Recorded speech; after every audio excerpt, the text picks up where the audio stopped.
제목은 지금은 마음 정리와 주변 정리가 필요한 때입니다. 지금은 마음 정리와 주변 정리가 필요한 때입니다. 라는 제목으로 말씀 나누겠습니다. 여러분 지금 가장 우리가 지금 많이 듣고 있는 단어들이 뭘까? 또 말들이 뭘까? 그것은 불안함과 두려움에 대한 것이에요. 한 치 앞도 알 수 없으니까 또 예상치 못한 상황들로 막 번져나가기 시작하고 이것이 경제 영역 가운데 지금 불똥이 튀어서 많은 어려움들이 예고되고 있어요. 그 속에서 언론들을 보면 그 불안함 또 두려움 이런 것들이 막 쏟아져 나오고 있습니다. 사람들 마음 안에 있는. 우리가 한번 이럴 때 정리를 한번 해볼 필요가 있습니다. 불안함과 두려움이 그 어떤 때보다도 증가하고 있는데 성경에서는 이 불안함과 두려움을 어떻게 보고 있느냐? 지금 이게 현실이잖아요. 불안함과 두려움이 막 내면 안에 있었던 게 막 바깥으로 드러나면서 굉장히 혼란스럽지 않습니까? 이런 불안함과 두려움을 성경은 어떻게 정의하고 있느냐? 한번 정의해 볼 필요가 있습니다. 정리해 볼 필요가 있어요. 간단해요. 아주 명확해요. 성경의 정의는. 죄 때문에 그러는 거예요. 이게 본질인 거예요. 불안함과 두려움의 본질. 로마서 6장 23절에 이런 말씀이 있어요. 죄의 삭은 사망이요 하나님의 은사는 그리스도 예수 우리 주 안에 있는 영생이니라. 죄의 삭은 사망이다. 무슨 말입니까? 죄의 결과가 있다는 거예요. 그 결과가 뭡니까? 사망이라는 거예요. 죄가 무서운지는 알아요.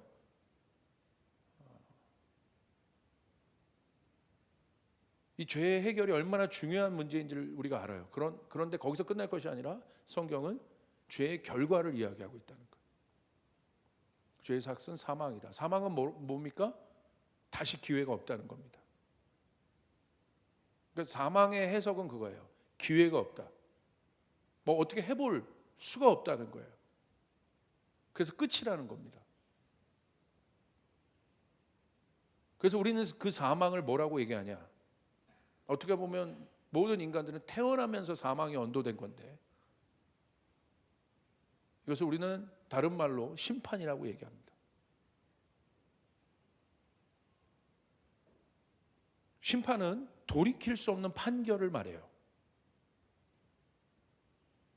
그래서 심판의 사전적 정의는 뭐냐면 어떤 일이나 상황, 문제 따위를 자세히 조사하여 잘잘못이 밝혀지는 것, 드러나게 되는 것, 나타나게 되는 것, 그것을 우리는 심판이라고 얘기해요. 거기서 끝나는 것이 아니라 그 잘잘못에 따라 뭐가 여러분 언도됩니까? 판결이 언도된다.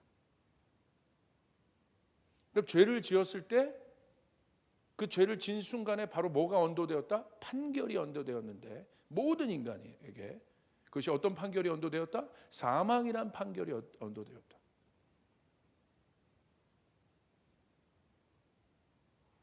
그래서 불안하고 두려운 것입니다. 이게 불안함과 두려움의 본질이에요. 죄 때문에. 근데 왜 불안하고 두려운가? 아주 간단합니다. 판결자가 있기 때문에. 판결자가 없으면 왜 불안하겠어요? 왜 두렵겠습니까? 그 법을 집행하는 판결자가 있기 때문에. 우리도 우리의 현 삶에서 한번 생각해 보세요.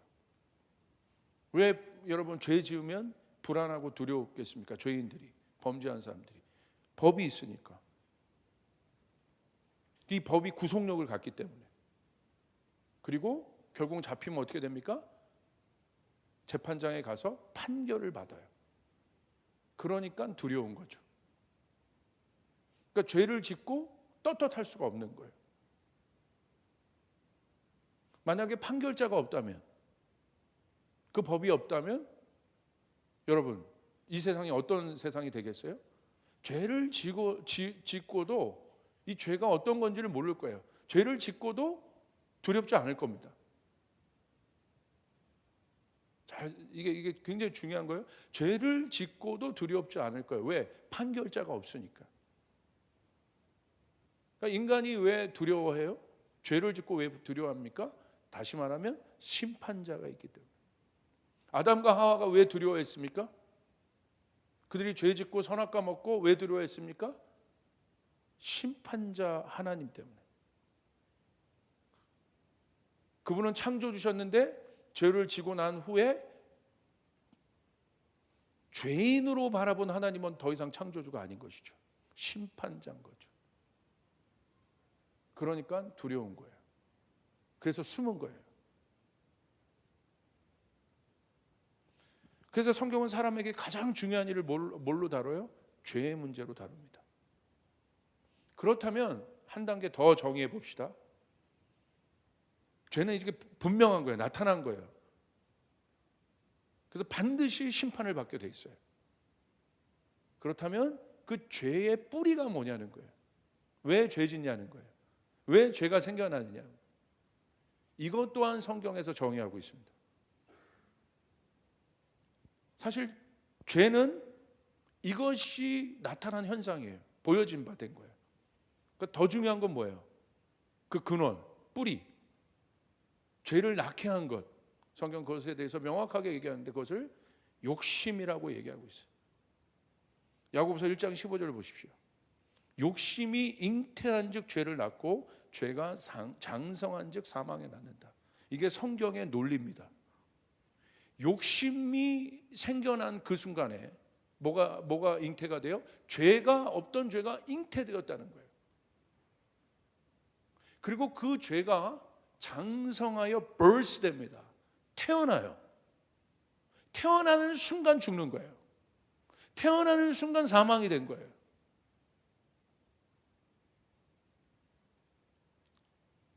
욕심이 뿌리라는 사실, 죄의 뿌리라는 사실을 우리가 주목할 필요가 있습니다. 뿌리는 무엇을 말합니까? 뿌리 근본이라는 겁니다. 그러니까 뿌리를 제거하지 않으면 아무리 위에 가지를 치고 뭐 나무를 베어도 보이는 나무를 다 베었다. 근데 뿌리가 살아 있어? 그럼 그 제거된 게 아닙니다. 또 나요. 그럼 결국 뿌리를 제거해야 되는데 그 뿌리가 뭐냐? 죄의 뿌리가 뭐냐? 욕심이라는 욕심. 뿌리가 제거되지 않는 한 이 죄의 문제는 절대 해결될 수 없다. 그러면 여러분 욕심이 뭐냐? 욕심이 뭔지를 우리 한번 정의해 봐야 돼요. 욕심은 제가 계속 정의하잖아요. 이 혼돈의 때는요, 여러분 정의하고 있어야 돼요. 할렐루야. 그래 흔들리지 않아요. 분명한 개념들을 갖고 있어야 돼요. 그럼 욕심은 뭐냐? 욕심은 어떠한 것을 정도에 지나치게 탐내거나 누리고자 하는 마음. 이게 사전적 정의입니다. 어떤 것이 있는데 정도에 지나치게 분수를 넘어서 자기 한계를 넘어서 탐내고자 하는 마음. 모든 사람에겐 정도가 있어요. 근데 언제 욕심이 되느냐? 그 정도를 넘어선 것. 정도를 넘어서 갖고자 하는 것.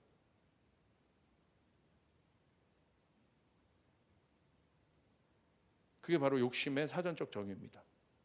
그렇다면 그 욕심이 죄를 낳게 됐고 그 결과가 사망이라는 파멸에 이르게 되는데 왜 그러냐는 거예요.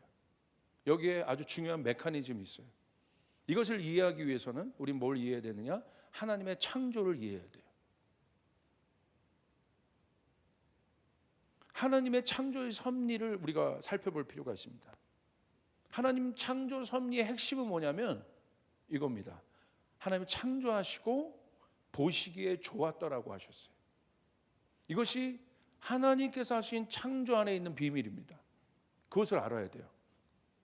단순 작업이 아니라 하나님의 창조에는 뭐가 들어가 있느냐? 그걸 알기 위해서는 우리 뭘 통해서 우리가 유추해 볼 수 있느냐? 바로 하나님이 말씀하신 창조하시고 난 후에 하나님 보시기에 좋았더라. 좋았더라는 건 뭡니까? 만족하신다는 거예요, 지금.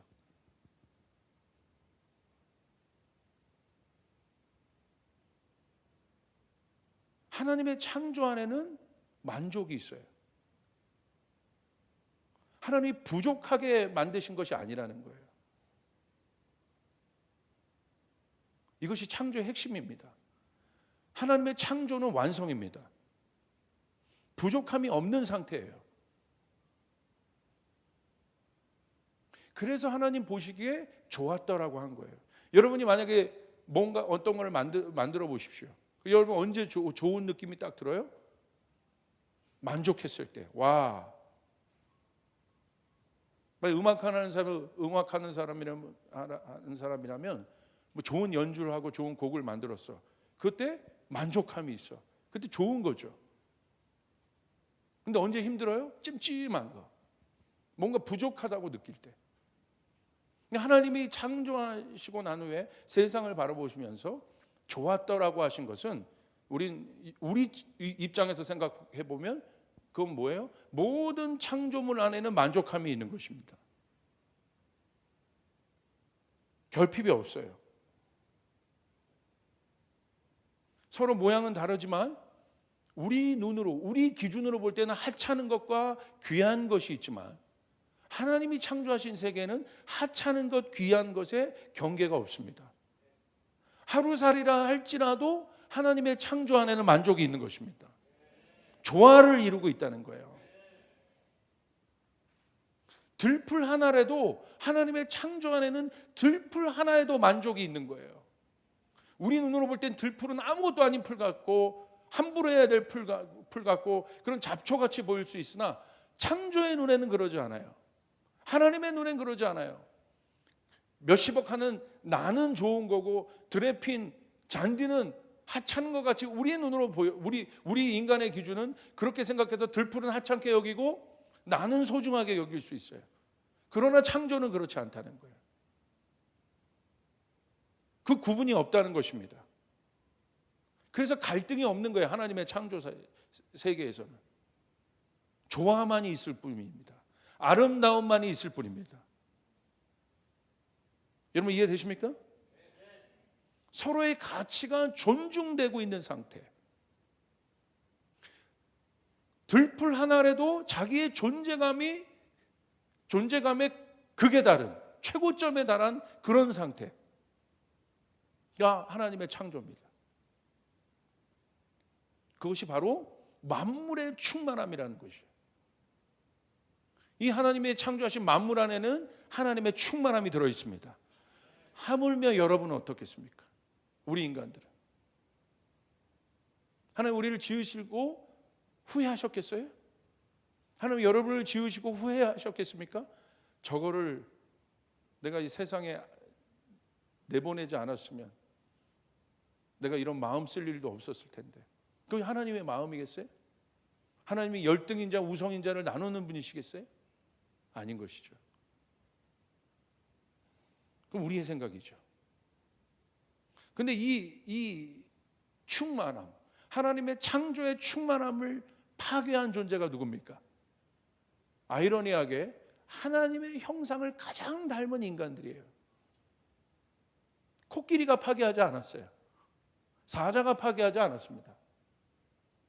아이러니하게 하나님의 형상을 가장 닮은 하나님의 복의 통로의 역할을 하는 그 대리자, 우리들이 하나님의 창조를 파괴했습니다.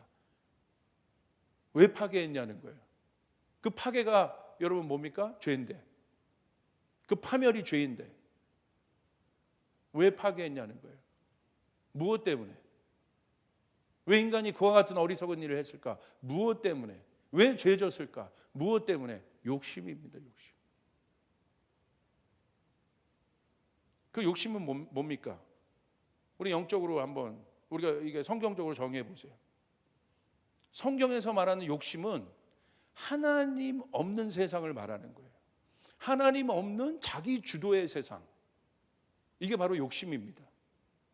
그러니까 하나님의 존재 자체를 거부합니다. 하나님을 거부해요. 그러니까 뭡니까?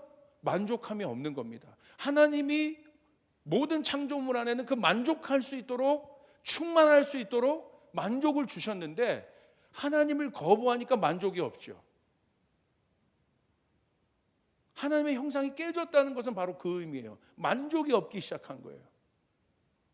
그 만족이 없는 상태를 우리는 뭐라고 얘기합니까? 결핍이라고 얘기합니다. 그 결핍의 공간이 욕심인 거예요. 채워야 하니까. 부족하다고 느끼기 때문에. 오늘 사단의 유혹은 바로 그 결핍의 공간을 만든 겁니다. 사람에게 미혹하잖아요. 부족하게 느끼잖아요. 너 지금 만족하니? 더 나은 존재가 될 수 있는데? 네 눈이 밝아질 수 있는데? 너 지금 만족하니? 그 결핍이란 것을 인간에게 딱 사단이 미혹으로 보입니다. 저 선악과만 먹으면 괜찮은데.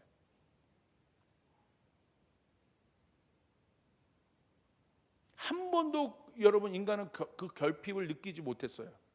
만족했단 말입니다. 혹시 인간이 또 그럴까봐, 아담이 그럴까봐 하와를 만들어서 둘이 한 몸 되게 하셔서 서로 그 충만함을 더 크게 해주셨어요. 증폭시켜 주셨어요. 우리 하나님은 그런 분이세요. 번성케 하시고 충만케 하시는 분이 우리 하나님이시를 믿으시길 바랍니다. 하나님이 그런 분이셨고 한 번도 사람에게 결핍을 느끼지 못하도록 모든 것을 조화롭게 해주셨는데 인간 스스로 만든 결핍, 그게 거짓말이라는 거예요. 그래서 사단이 그게 거짓이라는 겁니다. 거기서 의심하지 않습니까? 제가 그런 사단의 음성을 제가 한번 나름대로 풀어봤어요. 하나님보다 월등한 존재가 될 수 있다. 만족하지 마라. 너는 하나님보다 열등한 존재가 아니다. 지금에 만족하지 마라.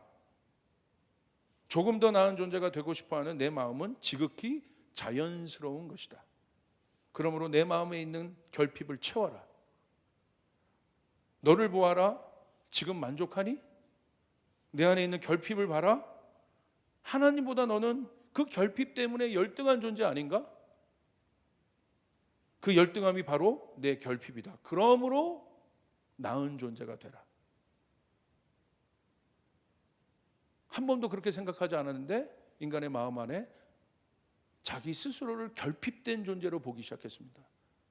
그 다음부터 불안하기 시작한 거죠. 만족이 없어지기 시작한 거죠. 이미 묶여가기 시작한 거예요. 그것을 해결할 수 있는 솔루션도 제공합니다. 그게 바로 뭡니까? 선악과 먹으면 된다. 이거 왜 금기시켜내? 그래서 하나님만 만질 수 있는 거야. 근데 하나님만 만질 수 있는 이 금기된 걸 먹어. 이게 욕심이라는 거예요. 창조, 하나님이 만드신 창조의 영역은 그 세계는 그 질서로 아름답게 운행되고 있는데 그것을 넘어서라는 것입니다. 네 한계를 넘어서라는 거예요.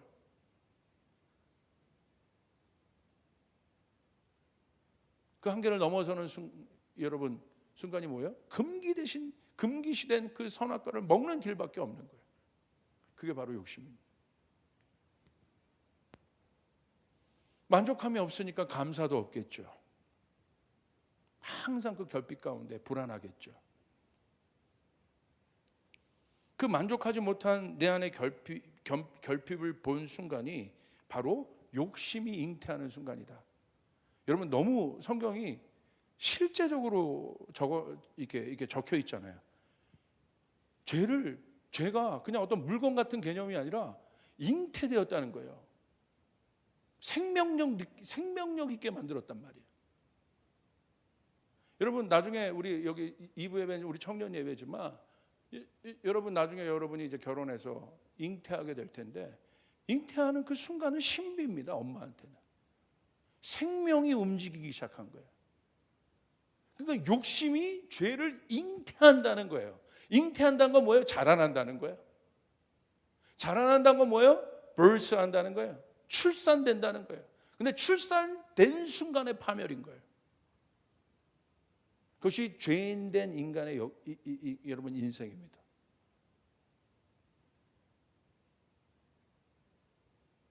여러분 잉태라는 것은 원래 마음의 간절함을 말해요. 부모님들이요 자녀를 이렇게 자녀를 잉태하고 이제 결혼을 하면 자녀를 갖고 싶은 마음이 생겨요. 간절한 마음이에요. 그게 잉태예요. 그러니까 욕심이요, 죄를 잉태했다는 건 뭐예요? 인간이 간절히 원했다는 거. 뭐를? 하나님을 대적하여 높아지고자 하는 마음을 간절히 원했다는 거예요. 그것이 형상화된 순간이 잉태입니다.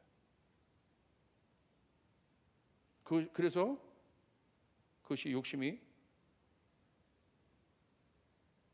실제적인 죄의 형상이 됩니다. 이 뿌리가 됩니다. 그래서 욕심은 하나님의 창조 질서를 거절하는 겁니다. 그 순간 어떤 일이 돼요? 모든 것이 조화롭게 아름답게 돌아가는데 한 사람이 삐져나오는 거야. 한 존재가 삐져나오는 거야. 틀어지기 시작하는 거야. 거기서부터. 모든 것이, 우리 몸도 마찬가지입니다. 이렇게 균형을 맞춰서 조화롭게 있어야 괜찮은 건데, 여러분 어떻게 돼요? 어디 하나 삐걱거리면 이게 틀어지게 되는 거예요. 그 틀어지면 거기에 하중을 받죠. 그럼 하중을 받으면 어떻게 돼요? 결국 거기에 병이 생겨요. 제가 계속 여러분 이 골반이 틀어져서 이쪽에 하중을 받았다고 생각해 보세요. 결국 계속 쓸 때도 이쪽으로 쓰고 계속 이쪽에 힘을 주다 보니까 어떻게 돼요? 틀어지게 되는 거예요. 얘가 틀어져서 결국 여기가 하중을 받게 되는 거예요. 이 균형 있게 이게 힘의 균형으로 이렇게 딱 서 있어야 되는데 틀어지는 순간 그렇게 되는 거예요. 그럼 어떻게 돼요? 다른 병들이 생기는 거예요. 그래서 결국 어떻게 됩니까? 무너지는 거예요. 균형이 깨지는 겁니다. 예를 들어서 여러분 형제가 많은 집에서는 그런 경우가 있었을 텐데, 형제가 많은 집에서는 항상 먹는 게 이슈잖아요. 3형제 이상 된 분들 한번 손 들어보세요. 여러분은 생존한 사람들이에요. 할렐루야. 부모님이요 공평하게 음식을 배분합니다. 부모님 생각해요. 그런데 거기에 꼭 형이 어떻게 해요? 공평하게 배분된 음식을 형의 힘을 써서 다 먹고 싶지. 그런데 공평하게 배분했는데 갑자기 형이 그냥 확 먹는 순간 어떤 일이 일어나요? 창조의 질서가 깨지기 시작하는 거야. 틀어지기 시작하는 거야. 갈등이 생기기 시작. 왜? 못 먹는 사람이 나타났잖아. 안 그랬는데. 조화를 이루고 있었는데. 그 평강이 깨진 이유가 바로 그겁니다. 한 사람이 돌출 행동을 해버린 거예요. 뭐 자기 욕심 채우려고. 그래서 평강이 깨지는 겁니다. 근데 우리 인간은 이걸 갖고 누구를 원망해요? 배분한 하나님을 원망해. 하나님이 그렇게 줬으니까 그렇게 된 거지. 이게 인간이요. 그렇게 지 형제들끼리 싸운 거는 생각 안 하고 배분한, 결국 엄마 아빠를 원망해요. 그건 엄마 아빠가 돼 보지 못한 싸가지 없는 족속의 불평입니다. 엄마 아빠는 진짜 어떻게 하는 줄 아세요? 안 먹어요. 엄마 아빠 먼저 먹고 준 줄 아세요? 안 먹습니다. 저희 집에도 이제 마스크 요즘에 참 그러잖아요. 그럼 저희 그 아내랑 제가 하는 일은요, 저희 마스크가 뭐 있어도 뭐 대강 개수가 앞으로 이게 보이잖아요. 그럼 뭐 하냐면, 얘네들은 아이들에게는 좋은 거 배분해서 이렇게 주고 싶어요. 저희는 하루 낄 거를 이틀 끼고 이틀 끼고 3일 끼는 거지. 나중에 여러분 코로나가 문제가 제 입 냄새가 거기에 질식해 죽겠어요, 이게 지금. 그게 부모 마음이지. 어리석은 인간은 하나님 탓한다니까요. 하나님이 그렇게 배분하고 하나님이 그렇게 만들어 놓으셨으니까.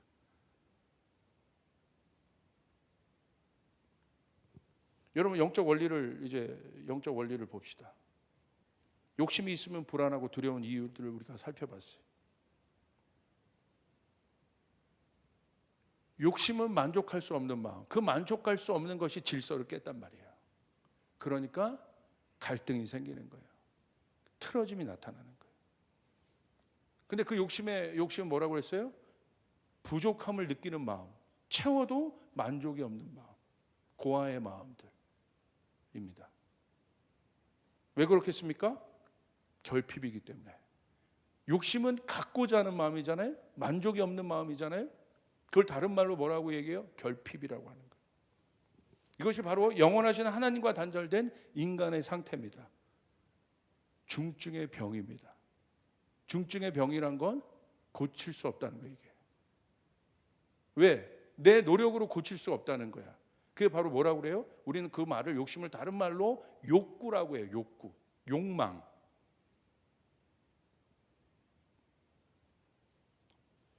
예를 들어서 식욕을 생각해 보세요. 식탐이라고도 말할 수 있고, 식탐으로 넘어간 순간은 어떤 순간이에요? 먹고자 하는 본능은 자연스러운 겁니다. 근데 거기에 욕구가 붙어버리면 어떻게 돼요? 그냥 먹고자 하기 때문에, 그러니까 내가 배고파서 또 내가 원활한 삶을 살기 위해서 적당히 먹어야 돼. 그럼 적당히 먹는 건 중요한 거예요. 먹고자 하는 마음은. 그러나 거기에 욕망이 붙어버리면 그때부터는 이게 뭐가 돼요? 중독의 수준에 이르게 되는 거예요. 파괴되기 시작하는 겁니다. 오히려 그 과한 공급이 그 사람을 망칩니다. 그래서 요즘에 여러분 바깥을 못 나고 집 안에만 있으니까 확진자와 살천지들이 넘쳐난다고. 그죠? 확진자들과 살천지들이. 저도 과한 공급을 지금 경험하고, 운동도 못하고 지금. 여러분 보십시오. 막 350kg 되는 사람들이 있잖아요. 끝이 없다. 끝이. 그건 어떤 상태라고 얘기해요? 그걸 우리가 정상으로 봅니까? 앉아서 피자 3판을 먹고 그건 욕망인 거죠. 욕망. 비정상적인 거죠.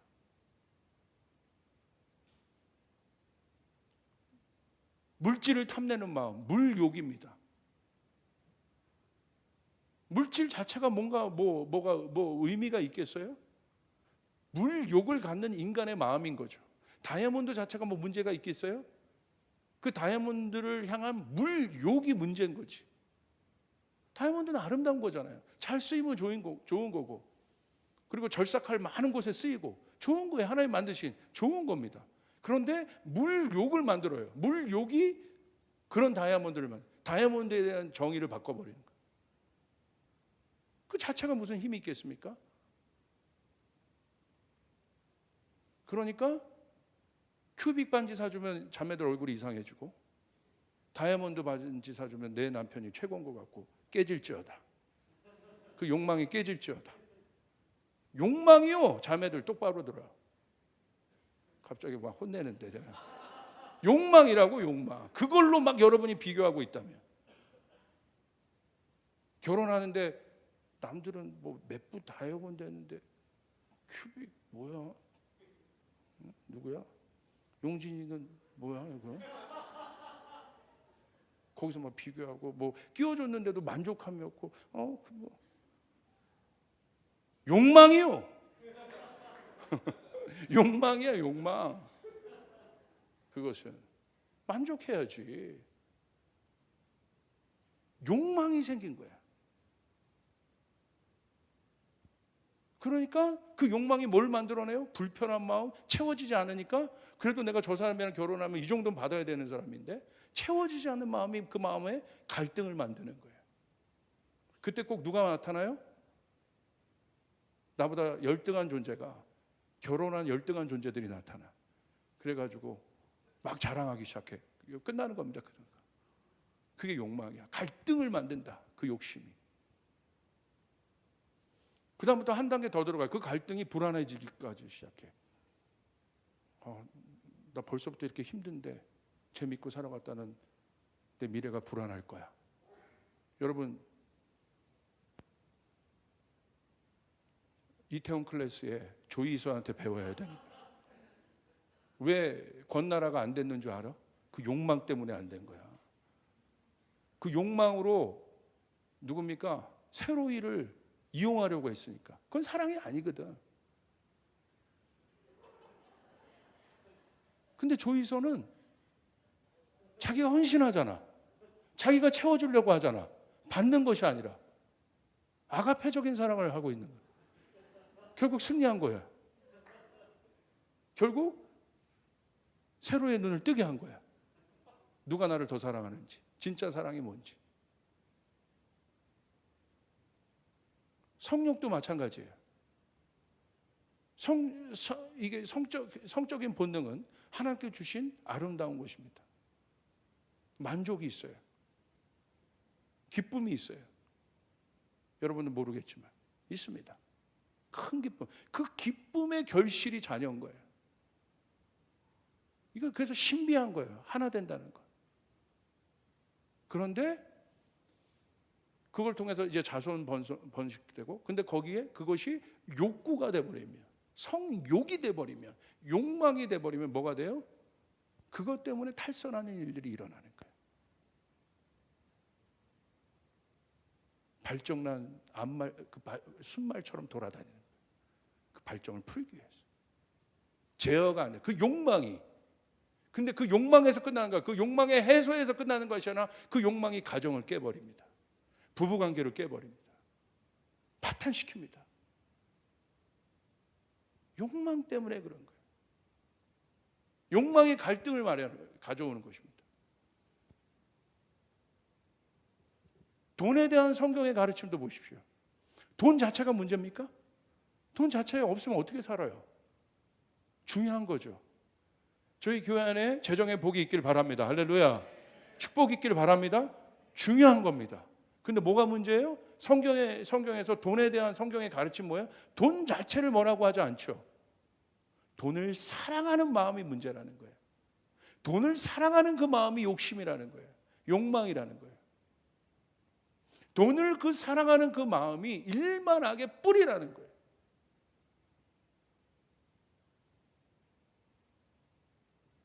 돈이 사랑의 대상입니까? 생명이 없는데? 근데 돈을 생명체처럼 여기고 있다는 거예요. 어떻게 돈과 사랑할 수 있어요? 돈을 사랑하는 그 마음이 욕심이라는 거예요. 그것이 일만하게 뿌리다. 그 마음이 돈 때문에 망한 게 아니에요. 여러분, 돈 때문에 왜 망해요? 돈을 사랑하는 마음이 망하게 한 거지. 성적인 본능이 우리를 망하게 합니까? 성욕이 우리를 망하게 한 거지. 물질이 우리를 망하게 합니까? 물욕이 우리를 망하게 하는 것이지. 명예가 우리를 망하게 합니까? 명예는 여러분 아름다운 거죠. 언어해 주는 마음들인 거죠. 좋은 거죠. 그런데 명예욕이 우리를 망하게 하는 거죠. 이게 깨져야 합니다. 할렐루야. 이게 깨져야 불안해지지 않아요. 이게 깨져야 우리가 자유로울 수 있습니다. 청년들이 이 부분이 잘 안 올 거예요, 여러분. 무슨 말인지. 근데 정말 노파심이 아니라 정말 이것이 중요하기 때문에 여러분의 말, 이 부분이 여러분 때 정리되면 여러분에게는 어마어마한 일들이 풀어집니다. 나이 들어서 꼭 그렇게 할 필요가 없이 여러분 청년의 때 가장 그런 욕망과 욕구가 많이 올라오는 이때 여러분이 이 부분을 정리해서 여러분의 인생을 결정하고 달려간다면 다니엘과 같은 축복이 있게 될 것이에요. 요셉과 같은 축복이 있게 될 것입니다. 그래서 여러분이 사실은 이 메시지가 여러분에게 더 중요한 거예요. 나이 드신 분들은 제가 한 이 메시지가 뭔지를 알아요. 살아봤기 때문에. 그러나 여러분은 아직은 모르지만 이 부분이 믿음으로 여러분, 제가 목사가 설교해서 여러분이 아는 것이 아니라 이제 눈을 뜨게 되는데, 이것을 알려면 여러분이 십자가 앞으로 나가야 됩니다. 십자가 앞에 나가서 내 욕망을 해결해야 되는 것이에요. 이것 때문에 불안한 겁니다. 왜 욕망이 문제냐? 요 한 단어 때문에 그렇습니다. 특별히 청년 때는 집착 때문에. 사랑은 집착이 아니에요. 사랑은 바라보는 거지. 집착은 어떤 마음이에요? 가지려고 하는 마음이야. 집착은 어떤 게요? 그 사람의 그 존재의 상태와 관계없이 구겨서라도 넣어버리는 거야. 그게 집착이에요. 죽여서라도 갖는 게 집착이야. 중증의 병입니다. 집착하고 있다는 거예요. 집착. 이 집착이 우리를 피곤하게 하는 거예요. 성공에 대한 집착, 유명하고자 하는 집착. 우리 청년들에게 그 말이죠. 그것이 여러분 안에 있는 여러분의 꿈이 비전인 건지 욕망인 건지 점검해 봐야 돼요. 욕망이면 반드시 깨집니다. 할렐루야. 그러나 하나님으로부터 온 비전이라면 아름다운 거예요.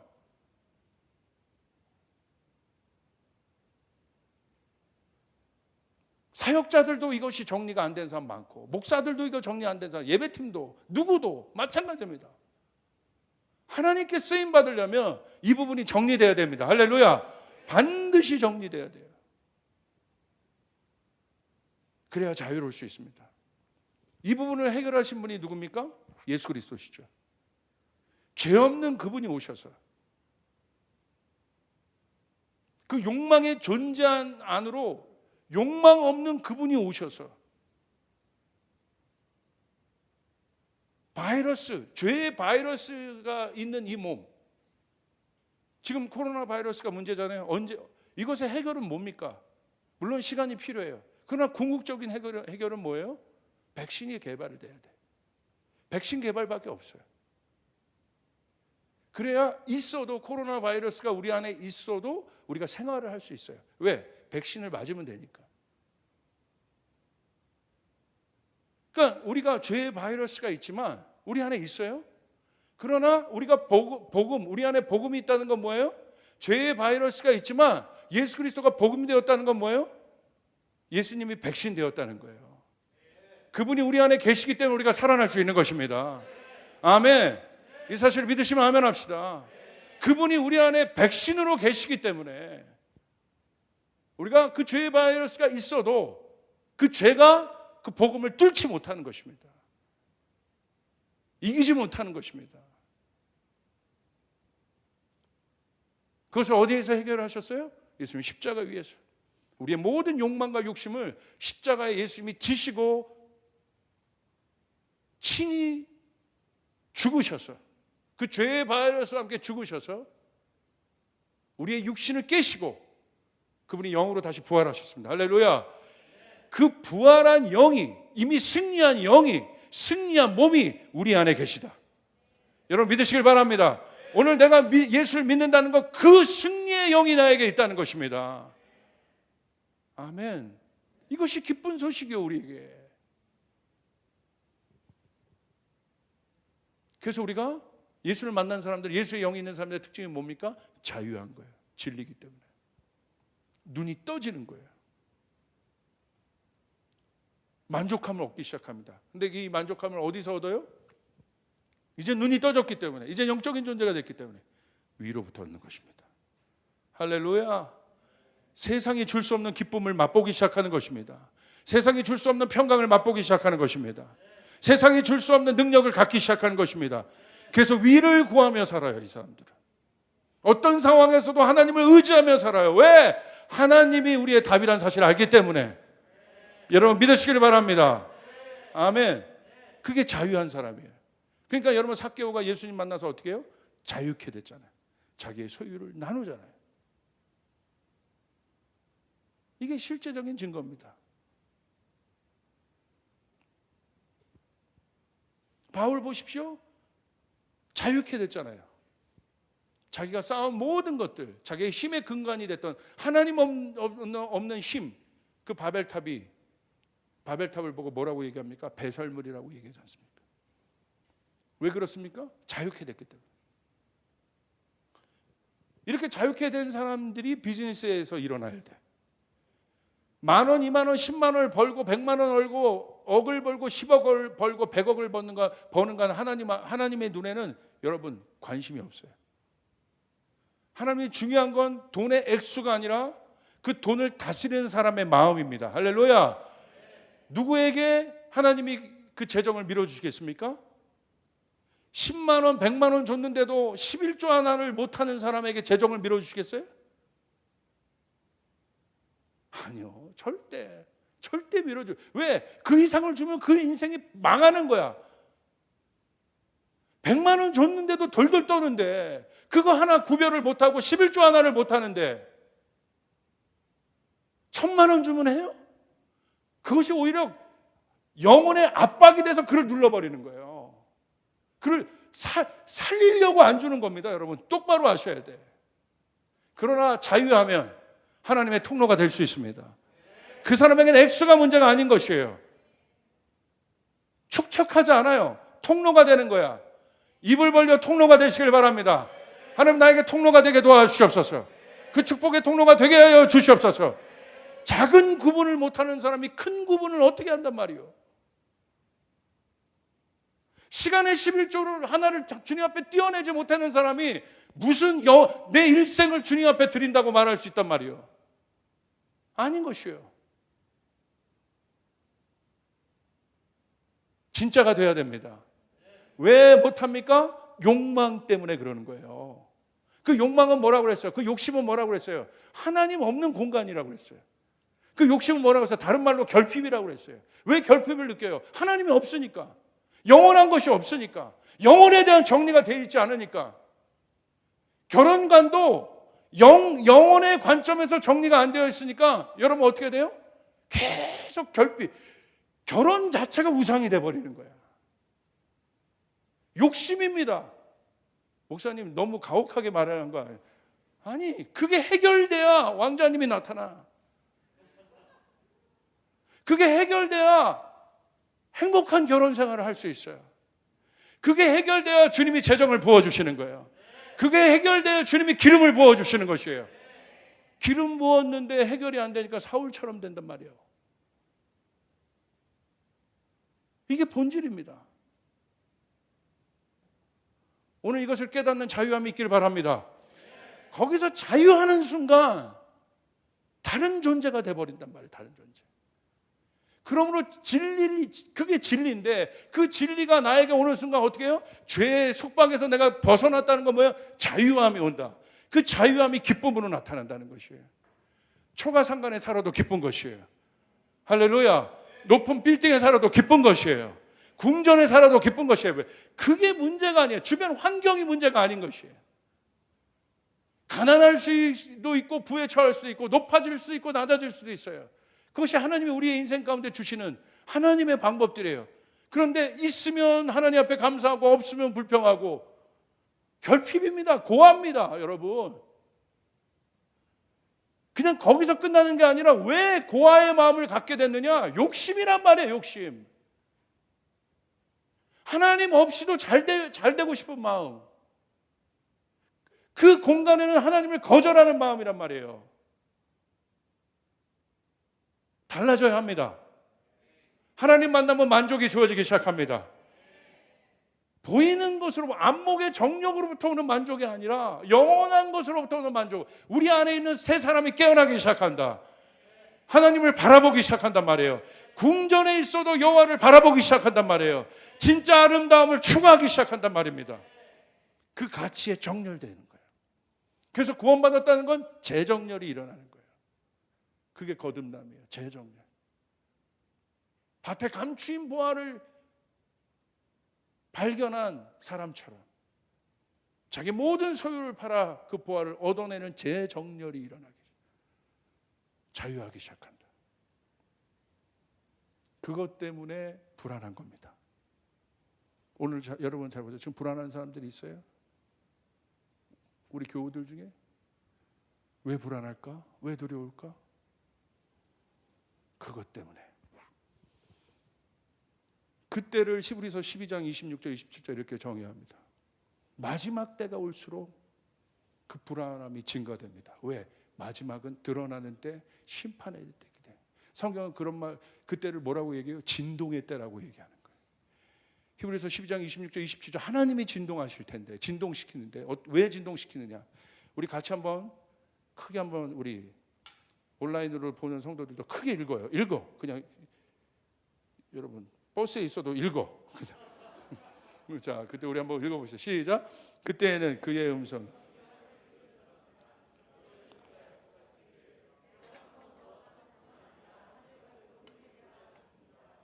이 한 번 더라는 말은 흔들리는 것, 그 피조물을 없애버리는 것들을 뜻합니다. 그렇게 하는 것은 흔들리지 않는 것들이 남아있게 하려는 것이. 하나님이 흔드실 것이다. 땅과 하늘의 모든 것을 동원해서 다 흔들어 버릴 거다. 이유는 한 번 더 흔들어 버릴 거다. 이유는 27절. 흔들리지 않는 것을 남게 하기 위해서. 흔들리는 모든 것을 없애게 하기 위해서. 흔들리는 것은 불안한 겁니다. 왜 흔들립니까? 언제 내가 흔들리는지는 압니까? 폭풍이 와보면, 고난이 오면, 어려움이 오면 다. 근데 성경은 그때를 뭐라고 얘기해요? 진동하신다는 거예요. 뭐만 남기려고? 하나님의 진동의 이유. 오늘 내 인생을 하나님이 진동시키는 거예요. 하나님이 우리 팀, 우리 사역, 우리 부서, 내 일터를 진동시키는 이유 하나, 교회를 진동시키는 이유 하나, 흔들리지 않는 것을 남게 하기 위해서. 할렐루야. 영원한 것만 남게 하기 위해서.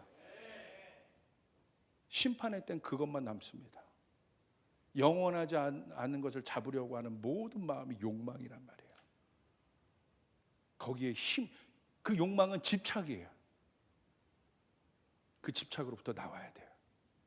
그 집착이 여러분의 마음을 피곤하게 해요. 그 집착이 결혼관에도 들어가 있고, 그 집착이 성공관에도 들어가 있고, 그 집착이 다 들어가 있어요. 그 집착을 잘라야 합니다. 그래야 자유로워요. 그것이 불안함의 원인입니다. 그것에 자유로운 한 인물을 제가 소개하고 말씀 마칩니다. 그 인물이 누구냐? 깜짝 놀랐어요. 이때 이 모든 것이 진동되는 때 우리 누구의 영성을 붙잡아야 되느냐? 성경에서 소개하고 있는 안나라는 여인입니다. 누가복음 2장 36절 38절에 아주 짧게 성경은 이 안나라는 여인을 소개합니다. 아셀 지파에 속한 바누엘의 딸로 안나라는 예언자가 있었는데 나이가 많았다. 안나가 나이가 많았대. 그것부터 이 안나를 소개합니다. 이 많았다, 나이가 많은 것이 이게 키워드예요. 근데 어떤 세월을 보냈느냐 이 여인이. 그는 처녀 시절을 끝내고 7회를 남편과 함께 살고 과부가 되어서 84살이 되도록 성전을 떠나지 않고 밤낮으로 금식과 기도로 하나님을 섬겨왔다. 바로 이때 그가 다가서서 하나님께 감사를 드리고 예루살렘의 구원을 기다리는 모든 사람에게 이 아기에 대하여 말하였다. 성경은 이 안나를 통해서 뭘 하게 하십니까? 어떤 누구도 하지 못한 엄청난 선포를 하시게 하는데, 그 뭐예요? 메시아에 대한 선포를 하시게 합니다. 근데 이 여인의 삶을 보십시오. 우리가 볼 때 별로 주목받지 못한 인생이었어요. 마지막 때 그 메시아를 선포하는 그 입술. 초림은 재림의 그림자입니다. 초림을 보며 재림을 이해하는 거예요. 초림에 있었던 일을 보면서 재림 때 해야 될 일들이 보이는 거예요. 하나님이 누구를 사용하셨고 누구를 주목하셨고 어떤 사람을 쓰셨는지, 그 마음을 준비하는, 그 스피릿을 준비하는 걸 영성이라고 얘기해요. 안나의 영성은 무엇입니까? 아마 당신은 좋은 풍속이었기 때문에, 일찍 결혼했기 때문에 10대 후반에 결혼했을 겁니다. 아마 7년 살았고 남편과 사별했으니까 20대 초반에 과부가 된 겁니다.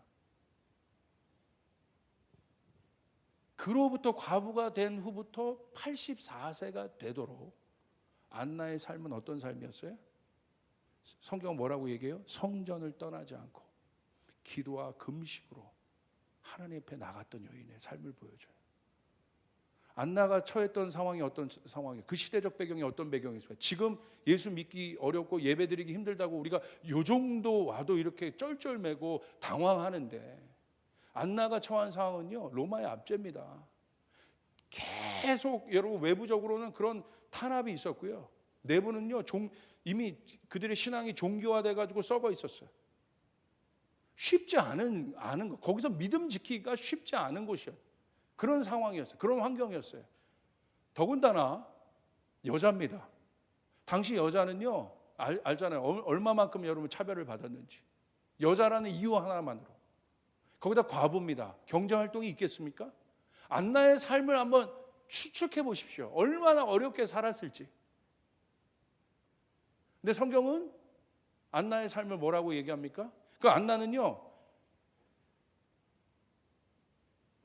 히브리어로는 한나예요.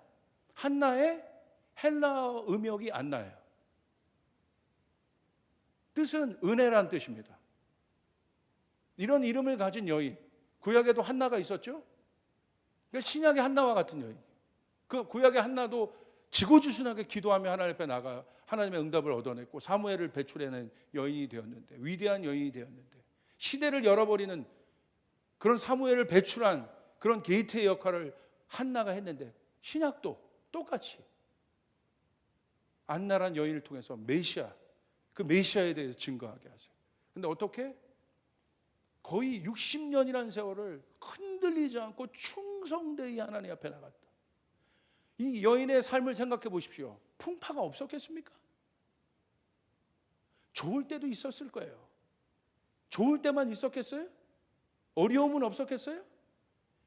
1, 2년이 아닙니다. 6개월이 아닙니다. 6년이 아닙니다. 60년 가까이 20대 초반에 과부가 되어서 84세에 이르도록 성경은 이 여인의 삶을 뭐라고 얘기하고 있느냐? 성전에 머물며 주야로 금식하고 기도하며 하나님의 얼굴을 구하는 자. 그 여인의 충성됨, 그 삶의 충성을 보여주고 있다 이거예요. 얼마나 많은 흔들림들이 있었겠습니까? 얼마나 많은 어려움들이 있었겠습니까? 여러분, 이런 사람이 제일 무서운 사람이에요.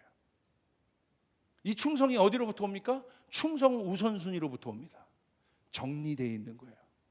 오늘 말씀을 미루어 보니까 왜 안나가 이러한 충성된 삶을 지고지순하게 하나님의 명을 받아 하나님이 말씀하신 것을 붙잡고 이렇게 충성되이 흔들리지 않고 견고히 흔들리지 않고 갈 수 있는가? 지속 60년을 지속했다는 건 흔들리지 않았다는 거예요. 왜 오늘 이 흔들림 왜 흔들린다고 그랬어요? 욕심 때문에. 결국 안나가 흔들리지 않고 갈 수 있다는 건 뭐예요? 그 마음 안에 욕심이 정리된 겁니다. 욕망이 제거된 거예요. 그래서 끝까지 간 거예요. 그냥 이거 하면 돼, 나는. 그냥 주님 맡기신 거 충성되이 가면 돼. 마지막 때 하나님이 쓰시는 사람은 어떤 사람이에요? 충성된 사람을 쓰십니다. 조이풀 교회가 충성되이 나가길 바랍니다. 어려움이 있다고 좀 흔들리고 뭐 TV에서 예배 본다고 뭐 일어나. TV에 다 무너지고 뭐 금요 예배 뭐 다음. 충성되면 그런 곳이 아니에요. 환경과 상황에 좌지우지되는 게 충성됨이 아닌 거예요. 충성됨이 왜 나오느냐? 정리가 된 거예요. 정리는 뭐냐? 우선순위다. 먼저 그의 나라와 의를 나는 구하겠다. 먼저 그의 나라와 의를 구한다는 건 뭐냐? 정체성이란 말이에요. 나는 하늘을 바라보는 자다. 정체성, 먼저가 내 마음 안에 정리된 사람들. 그것이 흔들리지 않는 비결입니다. 조금 잘하다가, 조금 괜찮다가, 조금 풀어지니까 흔들려. 벌써 하나님은 뒷견이야. 안 돼도 흔들려. 벌써 하나님 말고 딴 걸 잡아. 그게 다 결핍으로부터 오는 그 마음들이, 하나님으로부터 만족하지 않는 마음, 하나님을 못 믿는 그 마음들이 결국 우리 안에 불신의 공간을 만들어내고, 그 불신의 공간이 나를 두렵게 하는 근본이란 말이에요. 이게 깨져야 내가 자유롭게 되는 것입니다. 근데 이 깨짐이 뭐로부터요? 안나의 라이프를 통해 오는 거예요. 날마다 하나님 앞에 나갔기 때문에. 여러분, 일상을 통해 날마다 하나님 앞에 나가길 바랍니다. 온라인, 오프라인이 문제가 아니라 오늘 진짜 내 실력들이 드러나는 때입니다.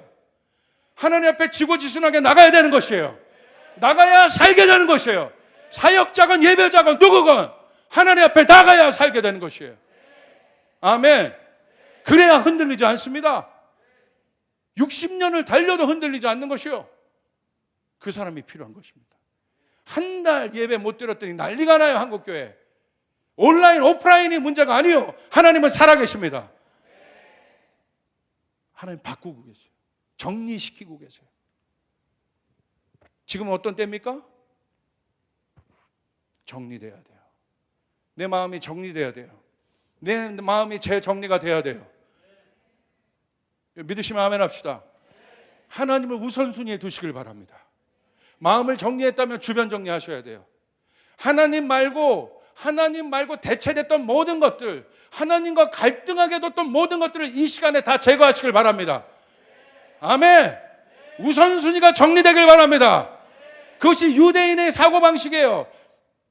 어두움을 뚫고내고 홀로코스트를 이겼던 그들의 라이프 스타일이에요. 하나님 중심.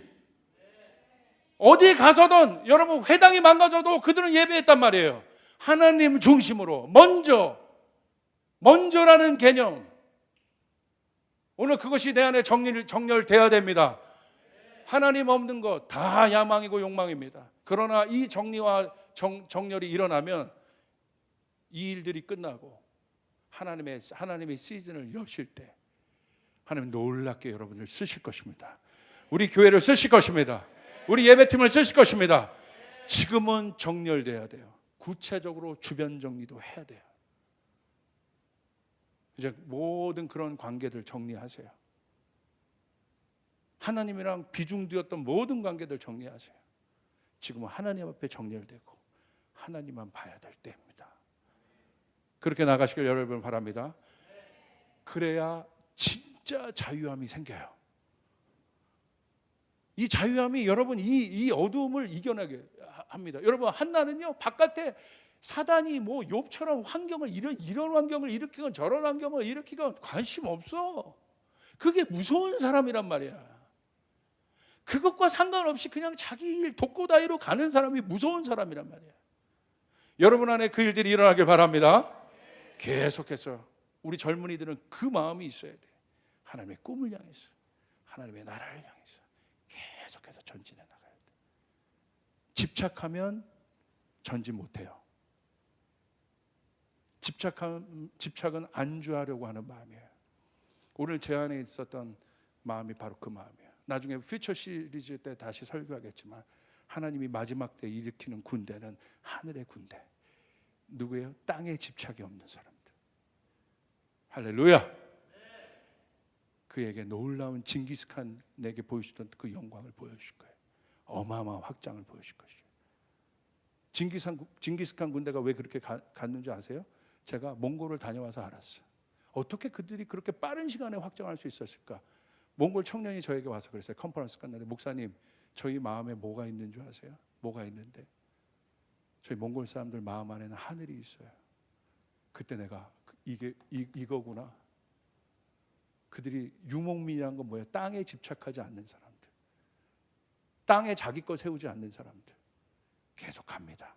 확장이 있는 것입니다. 마지막 때의 군대는 징기스칸의 군대가 일어날 겁니다. 하늘의 징기스칸. 집착, 자유롭길 바랍니다. 청년들 아멘. 아멘. 그렇게 살아야지. 제가 그런 분을 공주시장에서 52년간 국수만 분을 통해서 봤어요. 허영만의 백반기행이라는 것이 있어요. 허영만이 다니면서 맛집 소개하는 거예요. 공주시장에 갔더니 거기에 52년 동안 국수를 만 할머니가 있어. 허영만이 그 집에 갔다가 국수를 먹고 맛있게 먹는 거예요. 근데 할머니가 대화하다가 52년 동안 국수를 말았대. 52년 동안 국수만 말았대. 그 국수를 말면서 자식들 장가 보내고 시집 보내고 학교 보내고 다 했다는 거야. 그러니까 얼마나 대단한 거야 할머니가. 그러니까 허영만 씨가 정말 대단한 어떻게 그렇게 하셨냐 이렇게 물었어요. 그러니까 그 할머니가 뭐라고 하는지 아세요? 한마디로 끝내버려요. 그냥 살았어요. 영상 준비했죠? 제가 한번 보시기 바랍니다.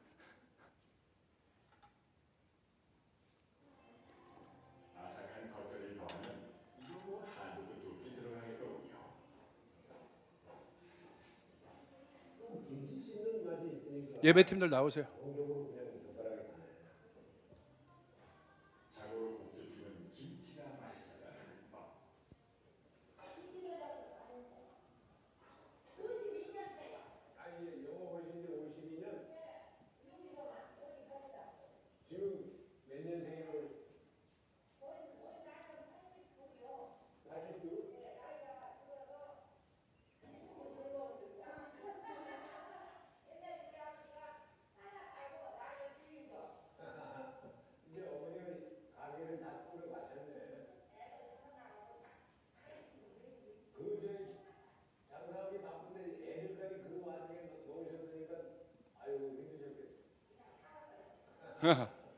할렐루야. 이분이요 국수집의 한나야. 이유 없어. 그냥 내가 국수 많은 거에 이유 없어. 그냥 하는 거야. 뭐 허영만이 거창한 뭐 답을 물어보잖아요. 뭐 이유 없이 그냥 살았어요. 오늘 성경에 있는 안나에게도 물어보면 어떻게 그렇게 지고지순하게 하나님만을 섬기고 그렇게 갈 수 있습니까? 안나 그렇게 얘기해. 그냥 살았는데요. 이게 진짜 일상의 파워입니다. 이 일상이 얼마나 묵직한가를 보십시오. 가벼운 일상이 아니에요, 여러분. 얼마나 묵직한 일상이었는지를 봐요. 그냥 살았어요. 풍파? 의미가 없는 거야, 이분에게. 온라인, 오프라인 예배? 의미가 없는 거야. 그냥 하루를 살아간 거야. 오늘 이 묵직한 일상이 우리 가운데 들어가야 돼요. 하나님의 시간, 이 하나님의 시간들은 가벼운 시간들이 아닙니다. 묵직한 시간들이 우리에게 들어와야 되는 거예요. 하루하루를. 놀랍죠? 허영만이 답이 없잖아. 근데 그냥 살았어요라는 말에 얼마나 많은 의미가 있는 거예요. 그냥 살았어요. 저도 나중에 이 고백만 남길 바래. 은퇴가 언제일지 모르겠지만 목사님 어떻게 그렇게 하셨어요? 미리 상상해봐. 그냥 했어요. 지금이야 뭐 비전 일어나라 뭐 이러지면 그때 그냥 했어. 하나님 사랑했어. 단 거 이유 없어요. 하나님 사랑했어. 그거보다 중요한 것이 없으니까. 사랑하는 청년 여러분, 여러분의 야망이 사랑의 불로 바뀌어야 합니다. 여러분의 집착이 사랑의 불로 바뀌어야 합니다. 먼저 그의 나라와 의를 구하는 불로 바뀌어야 합니다. 그때 진짜 자유함이 생겨요. 그때 군대가 일어나요. 세상에 묶이지 않는 사람, 세상에 묶이지 않는 군대들이 일어나게 되는 것이죠. 저는 우리 청년들 가운데 그 일들이 일어나게 믿습니다. 자유할지어다. 자유할지어다. 우리 주님께 영광의 박수를 올려드리겠습니다.